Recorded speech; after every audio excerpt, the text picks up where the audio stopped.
Good afternoon, everyone. Typhoon YuTu passed over Luzon in the Philippines, heading up where? Right in the middle of the strait between China and Taiwan, almost as if it's being steered as a message. Speaking of hurricanes, ships wrecked in 1899, unearthed by Hurricane Michael in Florida. UK's largest bioethanol facility closing, blaming high wheat prices. Hey, they could use hemp to do some of this biofuel. A glimpse in to dawn concentrations in our harvest, more than 1 part per million is too high for human consumption. And during these uncertain times, I've teamed up with My Patriot Supply long-term food storage. A nice, affordable starter kit, 2-week food supply, 1,500 calories per day, breakfast, lunch, and dinners, plus the 4-gallon storage containers included in that. This is a good first step in getting more self-sufficient. And if you click through the Prepare with ADAPT 2030 page in My Patriot Supply, you can get this starter kit for $75. Please remember there's a limit of 2 per household in this special offer. And links to My Patriot Supply as well as the tri-weekly podcast Mini Ice Age Conversations are in the description box below, where I loaded episode 131, Which Volcanic Ranges Will Awaken During the Eddy Grand Solar Minimum.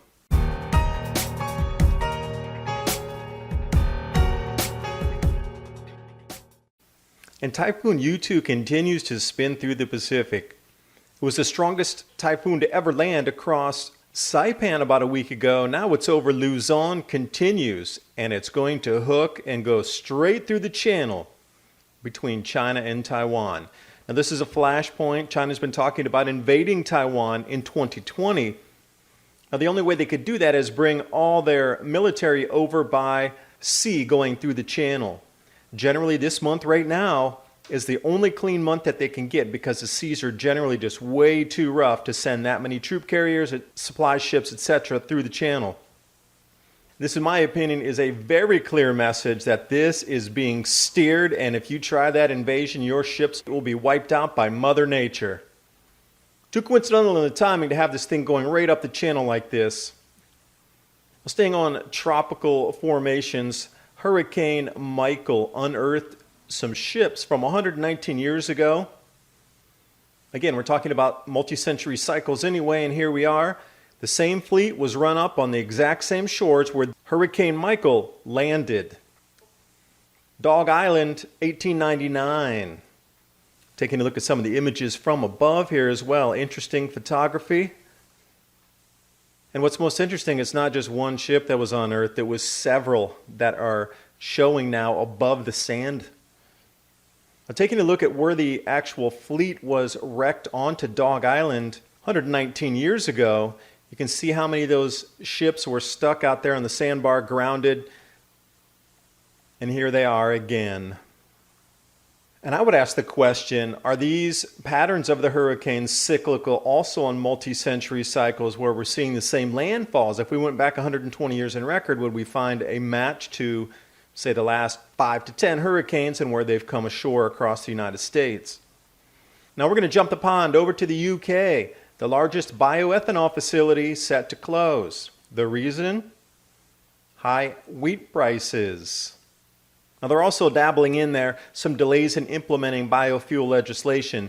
But they've been doing that since, 2006 and 2007? That doesn't really carry any weight. I'm going with the high wheat prices as the main driver to make them shut down their operation. Further on in the article, it talks about this facility being the second largest in Europe and for sure the largest in the UK. And look how much they process. I put that in the second paragraph. 1.1 million tons of wheat from 900 farms is what they're processing. Now this is all feed wheat, and once the ethanol is extracted, the residuals turn then back into animal food of 500,000 tons. So this is a direct economic effect of the grand solar minimum reducing crop yields, and then it in turn affecting people's lives directly here. Now, even though it's just 130 people working at that plant, how many other people do you think are involved in logistics, repair? How many farms it affected and the supply logistics into those farms?